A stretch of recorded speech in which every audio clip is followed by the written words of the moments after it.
So another highlight from July has been training as the chant lead here at Maple. This has been wonderful, terrifying, and overall very good experience for me because for most of my life, my adult life, I've been afraid of or hostile to singing, performing in public. I've been scared of it, and I've had stories that I am not someone who does it, and all of a sudden I had to face this fear daily, 6 times a day, in fact, one of the session being, 50 minutes of sacred ceremony. And in doing this, what I discovered was that even if I fucked up tremendously, or even in any degree, because it's never been perfect, no matter how much I fucked up, I still survived. And I received feedback, and that was okay. And then I would try again my best the next day, and it would be slightly better. And within a week, I went from being a source of dread to genuine enjoyment, leaning into I get to hold this space, I get to chant, I get to cultivate this energy and use my body in this way. But what to me is most exciting about this is it has helped me see this deeper pattern of aversion in my being, aversion to making mistakes, aversion to being wrong. There's a connection I can feel to mistakes, bad, me bad, not safe, not good, avoid mistakes. And I can now see everything that I've struggled to learn, everything that I've avoided comes from this, comes from not liking making mistakes and thinking it's bad to make mistakes. And so I avoid it. And so this exact aversion is what has kept me from learning so many things. And on the other side of it, I noticed this attachment. As I came out of the retreat, I checked the stats of the last Substack I sent out, and I felt disappointment when there was no comments. And I was like, damn, why aren't there more views? This was some pure stuff. This was inspired. I was disappointed. I wanted more attention, more really engagement, more conversation is what I wanted. But so there was this attachment to this external validation, this external engagement. And seeing the two of those together has raised a few questions, which for me have been very helpful. One being, how would I act if I knew I was one with God? How would I act if I knew I was one with God? Or in a different language, if I one with the Spirit, or of this Buddha nature, how would I act if I knew this? And I've experienced through meditation now deep peace. I've felt this base layer of love permeating everything, but to embody it fully all the time, not there by a long shot. But just asking this question kind of reminds me, I know that is there, that frequency of love and peace that exists. I forget it. How do I tune back in? And so one question is, how would I act if I knew I was one with God? Would I coerce myself into doing this thing?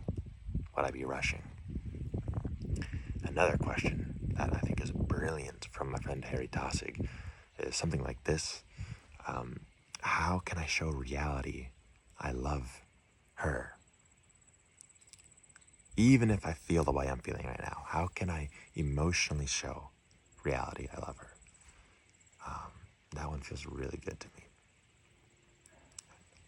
And the third, not a question, but sort of a mantra that's just been coming up again and again, because this was the main theme that Soryu made in his exhortation of the 10 stages of enlightenment, which I've been listening to through these advances, and also a main theme of a lot of the people I've been reading, the influences like River Kenna and Daniel, who writes The Intimate Mirror. This theme is trust. And so a mantra that is coming up now is, I trust you. I trust you. I trust you.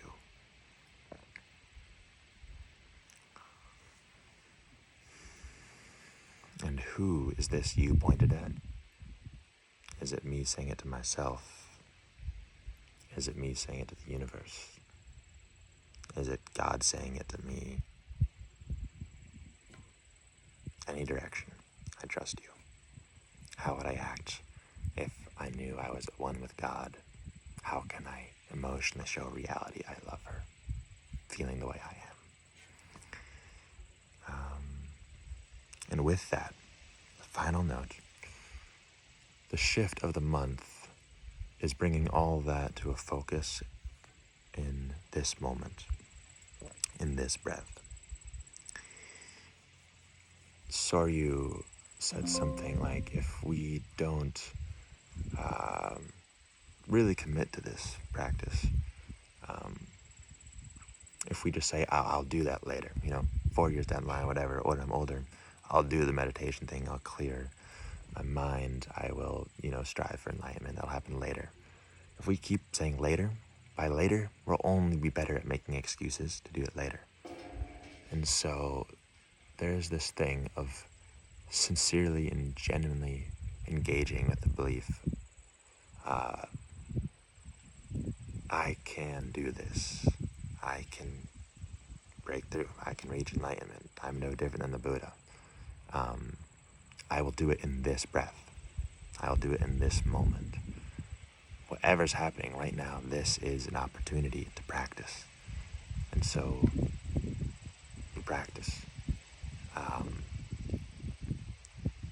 And for me, it's just this questioning of what is this? This moment wasn't guaranteed. How am I here? This is amazing. Or not, but it's still a miracle. And then it's well, you just can't hold it forever, so you release the breath and let go. And it's this cycle. It's remembering wow, I trust you. I'm here. This moment matters. This breath matters.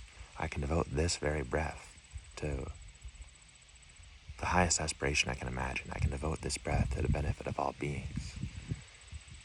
Every moment, every day, it's not guaranteed I get to take another breath and dedicate it to this. But here I am. That's all I do. It's new. There's a lot I'm exploring still. But it feels good. I'm grateful. So,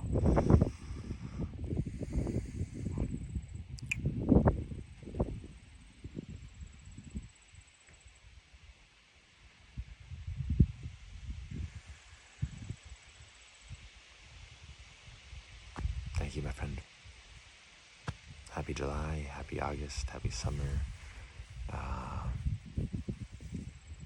May you receive what you most desire. I trust you.